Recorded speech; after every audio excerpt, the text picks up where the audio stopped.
सगळ्यात जास्त जागा ह्या मुंबई शहर पोलीसला असतात.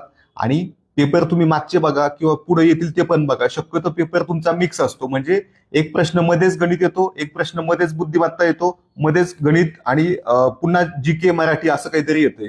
त्यामुळं अगदी सुरुवातीला आपण बघितलं किंवा शेवटपर्यंत ट्रेंड बघितला तरी सुद्धा तसंच असतो की बघा, सगळ्यात शेवटचा प्रश्न आहे तुमचा गणित बुद्धिमत्तेचा, त्याच्या आधी पुन्हा गणित बुद्धिमत्ता, 98 पुन्हा काय आहे तुमचा जीकेचा आहे. आणि तुम्ही शेवटपर्यंत टिकलं पाहिजे, प्रत्येक प्रश्नाचं व्यवस्थित तुम्ही स्पष्टीकरण केलं पाहिजे सराव करत असताना. आणि अंतिम परीक्षेमध्ये मात्र तुमचं उत्तर चुकलं नाही पाहिजे. प्रश्नपत्रिका तुमची सोडून होईल, त्यानंतर तुम्ही असं डिटेल विश्लेषण केलं पाहिजे प्रत्येक प्रश्नाचं, कोणताही प्रश्न असो. आणि सगळ्यात महत्वाचं म्हणजे अगदी शेवटच्या प्रश्नाला आपण आलो तरी आपल्याला कळलं पाहिजे की ओके, हे 6 उद्यान आहेत तर ते कुठं आहेत, इथं आपल्याला टक्केवारी काढायची होती तर कशी काढायची, हे आपल्याला शेवटी गुणोत्तर प्रमाण काढायचं होतं ते सुद्धा तुम्हाला कळलं पाहिजे. अनेकदा विद्यार्थ्यांना कॉन्फिडन्स मध्ये असतात आणि मग कॉन्फिडन्स मध्ये त्यांचे मार्क जातात.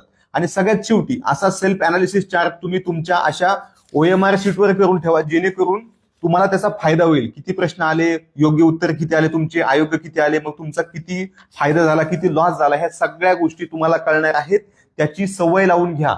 ऐनवेळी या गोष्टी कळणार नाहीत. त्यासाठी तुम्ही हे पुस्तक दुकानात जाऊन बघू शकता, आवडलं तर नक्की घ्या.